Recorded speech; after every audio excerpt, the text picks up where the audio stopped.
All right, Jesse on Fire, welcome back to the channel. So, I assume only my my avid viewers are going to see this video because it's going to be a subject that's going to be covered by a million different people, but I'm going to talk about it anyway because that's what I do. I'm going to kneel down on the floor in my mother-in-law's guest room with my ankle hurting like a mofo just so I can film this in better light than when I film it from over there. For you guys. Because I want to talk about Nate Diaz. I want to talk about Dustin Poirier. Because apparently these guys are dancing around to fight. And there's actually something kind of funny that came out of it. But I do actually legitimately think I have the answer for how to do that fight and it not affect anything. Okay. So if you like the content, subscribe and ring the bell. If it's your first time to the channel, this is not how this normally looks. However, the insight, this is always what it's like. Gangster ass insight, just genius level insight in MMA, kind of. Anyway, so yeah. So basically, Dustin Poirier said that he would fight Nate Diaz. He knows it has nothing to do with the belt, but it would be a big, entertaining fight. They have unfinished business, etc. Okay, now one thing that I like about that, you know, between Dustin Poirier saying, oh, go, let those guys fight for the belt, which, like I said yesterday, looks like he's saying, I'll just wait for Conor.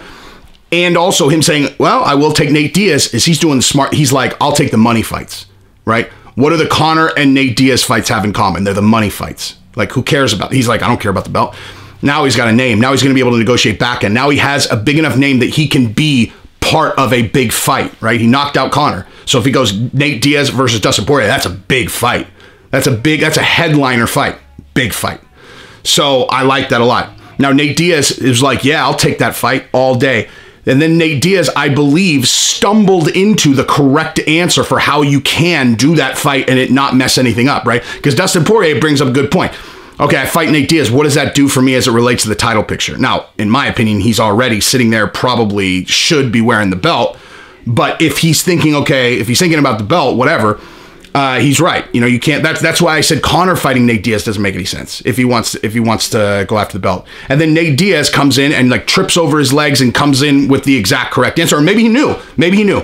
He said, "Come see me at 170," because Nate Diaz said he was coming in at 155. I can't keep track of. I love Nate Diaz. I can't keep track though, man. He's like, he's coming in at 155, and then like 2 weeks later, it's like, no. Come see me at 170, dog. Come see me at 170. Fuck a weight class, son. Fuck a weight class. It's like, oh. But that is genius. That exactly there, right there. That's how you circumvent any issues with Dustin Poirier's position at 155. Fight him at 170. You know, like when guys go up a weight class, it doesn't have any impact on what their standing is in their weight class. And I know, like in this particular incident, you know, you had Conor go up to 170, fight Cowboy at 170, so they're both 155-pound fighters, and everybody kind of considered it relevant as it relates to 155. But this is normally a guy goes up to 170 and it doesn't matter. Now, Nate Diaz has fought exclusively at 170 for like his last, what, 4 fights? He's a 170-pound fighter at this point, right? He'd be coming down if he went to 155. So Dustin fighting at 170 shouldn't affect Dustin Poirier's position at 155, right?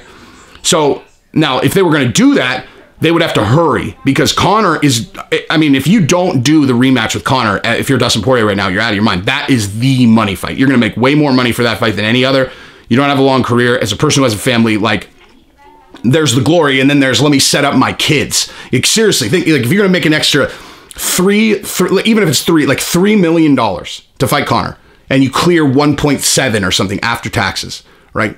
Like that's $1.7 million you could stick in whatever thing that you want that's gonna grow over the next 20 years, and then you give it to your kids, you know, or 30 years, and then give it to your kids. You lock your kids' future up forever just by fighting Conor over someone else. I mean, that's just, if you're a parent, that's how you look at that.